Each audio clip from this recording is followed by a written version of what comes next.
উপস্থিত ভবিষ্যৎ বাংলাদেশ, বাংলাদেশের ভবিষ্যৎ প্রিয় তরুণ প্রজন্ম,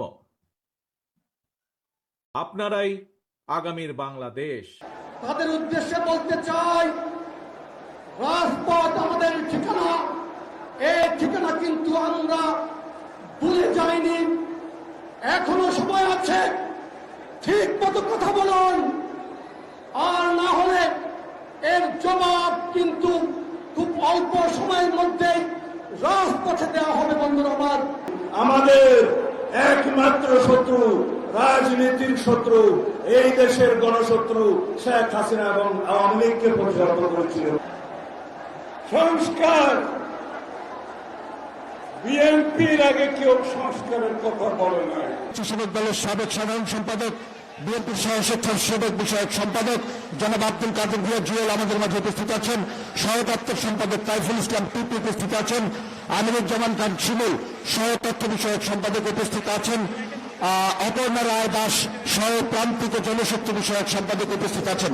উপস্থিত আছেন ছাত্রদলের সাবেক সাধারণ সম্পাদক, বিএনপির নির্বাহী কমিটির সদস্য জনাব হাবিবুর রশিদ হাবিব, নির্বাহী কমিটির সদস্য রফিকুল ইসলাম রাসেল, আকমা মোজাম্মেল হক, শামসুজ্জামান মেহেদি, ওবায়দুল হক নাসির, হায়দার আলী লালিম, দুলাল হোসেন, ওমর ফারুক সাফিন, মোস্তাফিজুল ইসলাম বাবুল সহ জলবায়ু বিষয়ক সম্পাদক, নিপুণ রায় চৌধুরী সদস্য জাতীয় নির্বাহী কমিটি, মাহমুল হক নান্নু সহ সাংগঠনিক সম্পাদক নির্বাহী কমিটি, অ্যাডভোকেট আবুল হোসেন সদস্য।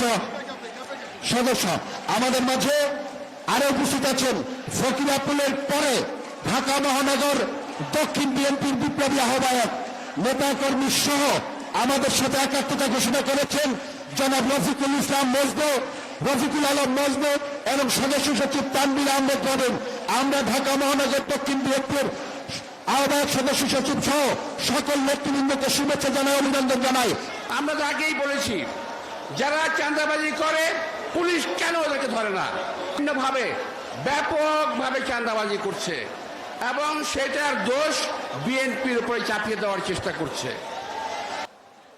সেই সময়ের যে স্বৈরাচারী ফ্যাসিস্ট সরকার ছিল, তার বিরুদ্ধে আন্দোলন করতে গিয়ে আমাদের নেত্রী, দেশনেত্রী বেগম খালেদা জিয়া বিনা কারণে তিনি একটি মিথ্যা মামলায় শাস্তিপ্রাপ্ত হয়ে জেলে গিয়েছেন। মূল দাবিতে এই বাংলাদেশকে নেতৃত্ব দেওয়ার জন্য আজকে যারা উপস্থিত হতে পারে নাই, বাংলাদেশের সকল তরুণ সমাজের কাছে আহ্বান, আপনারা একটি সুন্দর এবং একটি নিরপেক্ষ নির্বাচন